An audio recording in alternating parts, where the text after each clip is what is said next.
Hi, let's get ready with me. আজকে অনেক দিন পরে আবারও একটা গেট রেডি উইথ মি এর ভিডিও নিয়ে চলে আসলাম। শীতকাল শুরু হয়ে গেল মানে চারিদিকে বিয়ের মৌসুম শুরু হয়ে গেল, তাই আমিও বিয়েতে যাব বলে সুন্দর একটা মেরুন কালারের শাড়ি বের করে নিয়েছি। তাহলে চলো আমি সেদিন কিভাবে সাজুগুজু করেছিলাম সেটাই তোমাদের সাথে আজকে শেয়ার করি। খুবই সুন্দর একটা মেরুন কালারের শাড়ি বের করে নিয়েছি। এই শাড়িটা আমার ভীষণ প্রিয়, আর তার সাথে আমার কাছে রেড কালার আর গোল্ডেন কালারের যেসব চুড়ি ছিল সেগুলো থেকে মিক্স ম্যাচ করে চুড়ির একটা সুন্দর সেট বানিয়ে নিয়েছি। তার সাথে এই সুন্দর গলারটা, ব্যাস হাতের সামনে সবকিছু রেডি করে রাখলে চট করে রেডি হয়ে যাওয়া যায়। এই তো আমি শাড়িটা পরে নিয়েছি। শাড়িটা এত সুন্দর আর এত সফট, একদম সিল্কের মধ্যে খুবই সুন্দর একটা শাড়ি। শাড়িটা কিন্তু একটা ইন্ডিয়ান শাড়ি, আমি একটা পেজ থেকে আনিয়েছিলাম, আর তার সাথে আমার মাও সেম শাড়িটাই আনিয়েছিল, তবে মারটা ছিল গোল্ডেন কালারের।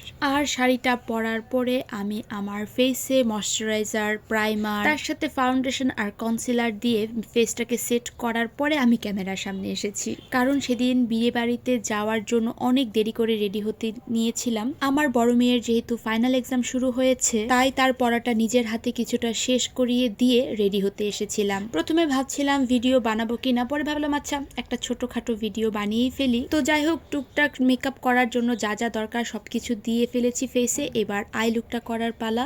আই লুকটা একটু হালকা গর্জিয়াস রেখেছি, যেহেতু শাড়িটা একটু ডিপ কালার তাই আই লুকটাকে একটু গর্জিয়াস রেখেছি। আর অনেকে আমাকে ভিডিওতে জিজ্ঞাসা করো বা সামনাসামনিও অনেকে জিজ্ঞাসা করো যে তুমি কোন আইলাইনারটা ব্যবহার করো। আমি ল্যাকমির এই আইলাইনারটা ব্যবহার করি। এটা এত ভালো, একদম ম্যাট ফিনিশিং দেয়। আমি তো আইলাইনার দিতে ভীষণ পছন্দ করি। আর তার সাথে মাস্কারা, এই টেকনিকের এই মাস্কারাটা দিলে কোনো ধরনের ফলস ল্যাশ একদমই লাগে না। ব্যাস টুকটাক আমি তো রেডি হয়েই গিয়েছি। এবার লিপস্টিক দেওয়ার পালা। যেহেতু একটা রেড কালারের মধ্যে শাড়িটা পরেছিলাম, তাই রেড কালারের একটা লিপস্টিক দিয়ে নিচ্ছি। এই লিপস্টিকটা আমার ছোট বোন মালয়েশিয়া থেকে পাঠিয়েছিল। এত সুন্দর এই কালারটা, আমার কাছে ভীষণ পছন্দের একটা কালার। তো যাই হোক, কথা বলতে বলতে টুকটাক রেডি হয়েই গিয়েছি। এবার ফেসে W7 এর এই সেটিং স্প্রেটা দিয়ে নিলাম। সেটিং স্প্রেটা দেওয়ার পরে মনে হচ্ছিল না দিলেও চলতো, যেহেতু বেশিক্ষণ সময় বিয়ে বাড়িতে থাকবো না। তো যাই হোক, সেটিং স্প্রেটা শুকানোর জন্য একটু ওয়েট করছিলাম।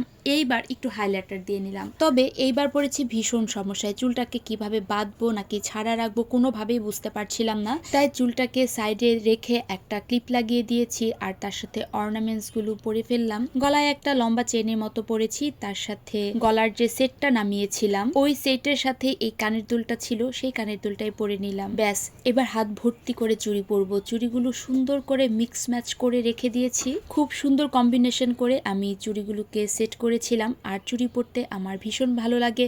আসলে সব মেয়েদেরই চুড়ি পরতে বা সাজুগুজু করতে, কপালে টিপ পরতে, সুন্দর একটা শাড়ি পরতে সবাই পছন্দ করে। আমি কিন্তু মোটামুটি রেডি হয়ে গিয়েছি। আর কপালে একটা ছোট টিপ পরে নিলাম। ছোট টিপ পরেছি তার কারণ হলো আমার কপালের সাইজটা অনেক ছোট, মানে কপালের স্পেস অনেক ছোট, তাই ছোট করেই আমি সবসময় টিপ পরি। তারপর সিঁথিতে সিঁদুর দিয়ে নিলাম।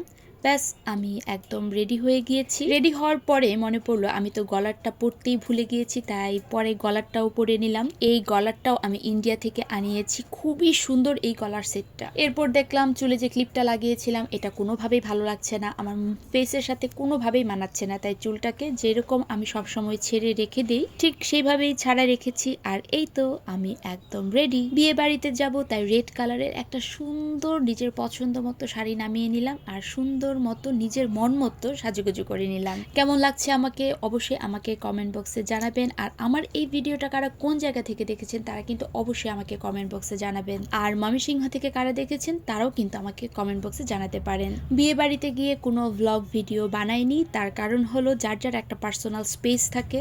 আমার যদি মন থেকে সায় দেয় তখনই আমি ভিডিও বানাই, তা না হলে খুব একটা আমি বাইরে ভিডিও বানাই না। অ্যাকচুয়ালি সেদিন আমার মেকআপ ভিডিও বানানোরও কোনো ইচ্ছে ছিল না, আর বিয়ের ভিডিও বানাবো তো দূরের কথা। তো যাই হোক আমাকে কেমন লাগছে সেটা কিন্তু অবশ্যই আমাকে কমেন্ট বক্সে জানাবেন। তো আজকের মতো এইখানেই দেখা হবে আমার পরবর্তী কোনো ভিডিওতে। So tata.